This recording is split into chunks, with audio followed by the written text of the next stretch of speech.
স্ক্রিনে যে ফর্মটি দেখতে পাচ্ছেন এটি হচ্ছে বাংলার যুবসাথী প্রকল্পের ফর্ম। আজকে আপনাদেরকে দেখাবো আপনারা এই বাংলার যুবসাথী প্রকল্পের ফর্মটি কিভাবে পূরণ করবেন, কোথায় কি লিখবেন আর কোথায় কি লিখবেন না। প্রথমেই বলে রাখি, বাংলার যুবসাথী প্রকল্প ফর্ম পূরণ করার জন্য প্রথমত আপনাদেরকে ইংরেজি বড় হাতের অক্ষরে পূরণ করতে হবে। ইংরেজি সবগুলোই বড় হাতের অক্ষরে পূরণ করবেন, কোনোটা যাতে ছোট হাতের না হয়, কারণ ভুল হলে আপনার ফর্মটি বাতিল হয়ে যেতে পারে। এবং প্রযোজ্য ক্ষেত্রে টিক চিহ্ন দিন, যেগুলো আপনার টিক চিহ্ন দিতে হবে সেগুলো টিক চিহ্ন দিতে হবে। আর এই যে পাশের যে বাক্সটা আছে এটাতে আপনার রঙিন পাসপোর্ট সাইজের ফটো দিতে হবে এবং ফটোটা দেওয়ার পর ফটোটার ওপরে আপনাকে সই করতে হবে। সইটা হবে ফটোটার নিচ থেকে শুরু করে ফটোটার ওপর দিয়ে হাফ যাবে এবং নিচে থাকবে হাফ, সেই হিসাবে সই করবেন। আপনার নামটা এখানে আপনি নিজে করবেন। এরপর আপনার দুয়ারে সরকার রেজিস্ট্রেশন নাম্বার, এই জায়গাটায় আপনার কিছু লেখার দরকার নাই। যদি আপনি যেখানে জমা দিবেন সেই জায়গায় যদি বলে যে রেজিস্ট্রেশন নাম্বারটা এটা তুমি লিখে নাও, তবে আপনি লিখবেন, তাছাড়া আপনি নিজে পূরণ করবেন না প্রথম নাম্বারটা। তারপরে আধার নাম্বার, আপনার আধার নাম্বারটা দিবেন। উপভোক্তার নাম ও মাধ্যমিক বা সমমানের পরীক্ষা অনুযায়ী আপনার অ্যাডমিট কার্ডে যে নাম আছে সেই নামটা এখানে বড় হাতের অক্ষরে পূরণ করবেন। প্রথমে বলে রাখি, বড় হাতের অক্ষরে পুরো ফর্মটা পূরণ করবেন। এবং এই যে নাম দেখা গেল যে আপনার নাম মুরসালিম শেখ, মুরসালিম লিখে দিলেন, মাঝে একটা স্পেস দিবেন, একটা ঘর ফাঁকা দিবেন, তারপরে শেখটা লিখবেন। এইভাবে লিখবেন, একসঙ্গে জড়িয়ে লিখবেন না। তারপরে মোবাইল নম্বর, ব্যাংক অ্যাকাউন্ট লিঙ্কযুক্ত মোবাইল নম্বরটা এমন দেবেন যেটা আপনার ব্যাংকের সঙ্গে অ্যাকাউন্টের সঙ্গে যুক্ত আছে, সেই মোবাইল নম্বরটা দেবেন এখানে। ইমেল আইডি যদি থাকে, আপনার যদি ইমেল আইডি থাকে, ইমেল আইডি সবার মোবাইল, যারা বড় মোবাইল ব্যবহার করেন তাদের আছে, কিন্তু দেয় না অনেকেই। আপনি ইচ্ছা থাকলে দিবেন, নাহলে দিবেন না। এবং পরে আপনার জেন্ডার মানে লিঙ্গ, আপনি পুরুষ মহিলা নাকি অন্যান্য, এটা যেটা হবে সেই জায়গায় টিক চিহ্ন মেরে দেবেন। ডেট অফ বার্থ, জন্ম তারিখ, প্রথমত তারিখ দিবেন, তারপর মাস, তারপরে বছর। মানে আপনার দেওয়া হলো জানুয়ারি মাসের 1 তারিখে জন্মগ্রহণ করলে আপনার 01/01/2021 যাই দেন না কেন যেটা হবে। এবং এজ, এই যে এজ যেটা বলছে এটা এখানে একটু দেখার বিষয় আছে। সেটা হলো এজ হচ্ছে আপনার 1/4/2026 তারিখের হিসাব করবেন, যে যেই বয়সটা আপনার হচ্ছে আপনার জন্ম তারিখ থেকে 1/4/2026 পর্যন্ত যে বয়সটা হচ্ছে সেই বয়সটাই লিখবেন এখানে, তার বেশি লিখবেন না বা তার কমও লিখবেন না। অনেকেই দেখা গেল যে বয়স 21 বছর যেহেতু বলছে, সেই হিসাবে যদি 21 বছর না হয় তাহলে হয়তো অনেকে লিখবেন না। এইভাবে করবেন না, যেটা হবে সেটাই লিখবেন। তারপরে হবে আপনার বাবার নাম, পিতার নাম, অ্যাডমিটে যেটা আছে, পাস সার্টিফিকেটে যেটা আছে সেটাই লিখবেন। তারপরে মাতার নাম, আপনার মায়ের নাম লিখবেন প্রত্যেকটা বড় হাতে, এবং ফার্স্ট নেম সেকেন্ড নেমের মাঝে একটা করে জায়গা ফাঁকা দিবেন। স্বামী বা স্ত্রীর নাম, দেখা গেল যে আপনি পূরণ করছেন, আপনার যদি বিয়ে হয়ে থাকে তাহলে আপনি আপনার স্ত্রীর নামটা এখানে লিখে দেবেন। আর মহিলা যারা পূরণ করবে তারা, তাদের বিয়ে হয়ে থাকলে তারা স্বামীর নামটা এইখানে লিখে দেবে, এই পুরো ঘরটায়। এবার এটা হচ্ছে ক্যাটাগরি ইজ নট জেনারেল, আপনি এসসি এসটি ওবিসির মধ্যে পড়েন কি না, যদি পড়েন তাহলে টিক চিহ্ন দিয়ে দিবেন। এবং যদি আপনার জেনারেল হন তাহলে তো টিক চিহ্ন দেওয়ার কোনোই নেই, আপনার ওটা তো নর্মালি হয়। আর যদি আপনার এসসি এসটি ওবিসি সার্টিফিকেট থেকে থাকে তাহলে সার্টিফিকেটের জায়গায় এই নাম্বারটা দিয়ে দিবেন, আপনার যে এসসি এসটি ওবিসির সার্টিফিকেটের নাম্বার আছে ওই নাম্বারটা দিয়ে দিবেন। তারপরে আপনার বৈবাহিক অবস্থা, আপনি কি বিবাহিত নাকি বিবাহিত না, বা বিধবা বা অবিবাহিতা বা বিচ্ছিন্ন, এটা আপনি এখানে টিক চিহ্ন দিয়ে দিবেন। এই বাম দিকে টিক চিহ্ন দিবেন, ডান দিকেরটা দিবেন না। যে আনম্যারিড বলে যে ডান দিকেরটা দিবেন তা দিবেন না, বাম দিকে টিক চিহ্ন দিবেন, এই যে ঘরটা আছে এই ঘরে। তারপরে আপনার বলছে এখানে কন্ট্যাক্ট ডিটেলস, এই কন্ট্যাক্ট ডিটেলসে আপনার বাড়ির নম্বর দিয়ে দিবেন, আপনার গ্রাম বা শহরের নাম সেটা দিয়ে দিবেন, পোস্ট অফিস কোন জায়গায় সেটা আপনি পূরণ করবেন, প্রত্যেকটা বড় হাতের অক্ষরই পূরণ করবেন। এবং গ্রাম পঞ্চায়েত নাম, ব্লক বা পৌরসভা কর্পোরেশনের নাম, থানা, পুলিশ স্টেশন, জেলা মুর্শিদাবাদ, পিনকোড আপনার এলাকার পিনকোড যেটা সেটা দিয়ে দেবেন। আর স্টেট রাজ্য সেটা অটো প্রিন্ট করা আছে, এটা আপনার অটো প্রিন্টই থাকবে, এটা নিয়ে সমস্যা নেই। এরপরে আছে আপনার এটা দ্বিতীয় পেজ, যেটা আপনি, এটা হচ্ছে যুবসাথী প্রকল্পের দ্বিতীয় পেজ।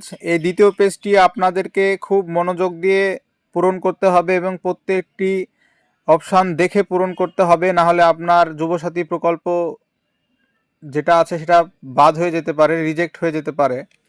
প্রথমে দেখেন বলা হচ্ছে মাধ্যমিক বা তার সমতুল্য পরীক্ষার বিবরণ। আপনার মাধ্যমিক যে পাস সার্টিফিকেটটা আছে এবং অ্যাডমিট আছে, সেখানে আপনার রোল নম্বর এবং বর্ষ, ইয়ার্স, যেটা আপনি যেই বছর মাধ্যমিক দিয়েছেন সেই বছরের, সেটা আপনি এখানে লিখে দেবেন। অ্যাডমিট অনুযায়ী যেটা আছে সেটা লিখে দেবেন। এবং আপনি বোর্ড, আপনি কোন বোর্ড থেকে দিয়েছেন, WBBSC, CBSE, ICSE, WBBME বা অ্যান্ড আদার্স, মানে আপনার স্কুল বোর্ড কি মাদ্রাসা বোর্ড, অন্যান্য এই যে বোর্ডগুলো আছে, এটা আপনার এটি অ্যাডমিটে লেখা থাকবে, সেটা থেকে আপনি টিক চিহ্ন দিয়ে দেবেন। এবং এডুকেশনাল কোয়ালিফিকেশান, আপনার শিক্ষাগত যোগ্যতা সর্বোচ্চ, আপনি সর্বোচ্চ কতদূর পর্যন্ত পড়াশোনা করেছেন সেটা আপনি এখানে লিখে দিবেন এই ঘরটায়। এবং তারপর বলছে বর্তমান পেশা, আপনি এখন কি পেশা নিযুক্ত। আপনি যদি কোনো সরকারি চাকরি বা কোনো ধরনের কোনো বেসরকারি চাকরিতে নিযুক্ত থাকেন, তাহলে আপনার এই ফর্মটিতে আপনি আবেদন করতে পারবেন না। এই জন্য আপনি লিখতে পারেন এখানে কৃষক লিখতে পারেন, যেহেতু আপনারা বেকার, সেই হিসাবে বেকার লিখবেন বা লিখবেন না। তারপরে আছে আপনার ব্যাংকের ডিটেলস, ব্যাংক অ্যাকাউন্ট আধার কার্ডের সাথে সংযুক্ত। ব্যাংক অ্যাকাউন্টটা এমন দিতে হবে যেটা আপনার আধার কার্ডের সঙ্গে লিঙ্ক আছে, এবং যে মোবাইল নাম্বারটা আছে সেটাও আধার কার্ডে এবং ব্যাংকের সঙ্গে লিঙ্ক আছে। এই এমন একটি অ্যাকাউন্ট আপনাকে দিতে হবে, আপনার নামের, অন্য কারোর দিবেন না, আপনার নিজের দিবেন। ব্যাংক নেম, প্রথমে ব্যাংকের নাম লিখে দেবেন, সেটা SBI হতে পারে, বঙ্গীয় গ্রামীণ ব্যাংক হতে পারে, কানাডা হতে পারে, ব্যাংক অফ বরোদা হতে পারে। এবং ব্যাংক ব্রাঞ্চ নেম, ব্যাংকের শাখা কোন শাখায় সেটা আপনি লিখে দেবেন। ব্যাংক অ্যাকাউন্ট নম্বর, আপনার অ্যাকাউন্ট নাম্বারটি প্রত্যেকটি পাই টু পাই লিখে দেবেন, যাতে কোনো রকম ভুল না হয়, কারণ এই অ্যাকাউন্ট নম্বরে আপনার টাকাটা আসবে। এবং সেই ব্যাংকের IFSC নাম্বার, IFSC কোড যেটা আছে ব্যাংকের বইয়ে দেখবেন আছে, ওটা লিখে দেবেন এইখানে। না থাকলে ব্যাংকের সঙ্গে যোগাযোগ করে IFSC কোডটি নিয়ে আপনি এইখানে পূরণ করবেন। তারপর বলা হচ্ছে যে অন্য কোনো সরকারি সাহায্য পান কি না রাজ্য সরকার প্রদত্ত শিক্ষাগত সুবিধা বা বৃত্তি ছাড়া। এখানে এটা হচ্ছে সবথেকে বড় বিষয়। এটাতে যদি আপনি হ্যাঁ লিখেন, তাহলে আপনার এই ফর্মটি বাতিল হয়ে যেতে পারে। যেই কারণে আপনি এই জায়গাখানে হ্যাঁ কখনোই দিবেন না, কারণ এখানে বলা হচ্ছে যে আপনি অন্য কোনো সরকারি সাহায্য পান কি না। যেমন আপনার অনেকে জমির জন্য টাকা পাচ্ছে, অনেকে লক্ষ্মীর ভাণ্ডার পাচ্ছে, আরও অন্যান্য যে প্রকল্প আছে, বেকার ভাতা, বিধবা ভাতা যেটা বেকার ভাতা নয়, বিধবা ভাতা, এইসব যে প্রকল্পগুলো আছে, এই প্রকল্পগুলোতে যদি কেউ টাকা পায়, তাহলে সে এই প্রকল্পের জন্য আবেদন করতে পারবে না। সেই জন্যে আপনারা এখানে হ্যাঁ যদি হয় তাহলে হ্যাঁ দিবেন, না হলে না দিবেন। এবার অনেকে ভাবছেন যে আমার তো অনেক কিছু ঢুকে, যে আমার লক্ষ্মীর ভাণ্ডার আমি পাই, কিন্তু আমি তাও এই ফর্মটা পূরণ করব, তাহলে এটা আপনি ভুল করবেন। কারণ আপনি যদি পান, এই ফর্মটি আপনার রিজেক্ট হয়ে যাবে, ফালতু আপনার একটা খরচা হবে, সেই জন্য ফালতু এটা করবেন না। এবং তারপর বলছে যদি পান বিস্তারিত বিবরণ, আপনি যদি কোনো সরকারি সাহায্য পান, এক কথায় স্কলারশিপ, স্কুলে পড়াশোনার সময় যেটা আমরা পাই, স্কলারশিপ বাদে যদি অন্য কোনো সুযোগ সুবিধা পান, সেটি আপনাকে এই ঘরে লিখে দিতে হবে। ধরেন যে আমি লক্ষ্মীর ভাণ্ডার পাই, আমার স্ত্রী পাই, সেই হিসাবে এখানে লক্ষ্মীর ভাণ্ডার লিখে দিতে হবে। এরপর আপনার সংযুক্ত নথিপত্রের তালিকা, প্রত্যয় প্রতিলিপি, অনুগ্রহ করে উপযুক্ত বক্সে টিক দিন। মানে আপনার কি কি ডকুমেন্টস আপনি এখানে দিবেন জমা, সেইগুলা কি কি ডকুমেন্টস জমা দিবেন সঙ্গে জেরক্স করে সেইগুলা। প্রথমে বলা হচ্ছে যে মাধ্যমিক বা সমতুল্য পরীক্ষার অ্যাডমিট কার্ড, আপনার মাধ্যমিক বা মাধ্যমিকের অ্যাডমিট পাস সার্টিফিকেট বা অ্যাডমিট কার্ড আপনি এখানে টিক চিহ্ন দিয়ে দেবেন, যেটা দিবেন আপনি। তারপর 2 নম্বর হচ্ছে মাধ্যমিক বা সমতুল্য পরীক্ষার মার্কশিট, শিক্ষাগত যোগ্যতা সার্টিফিকেট।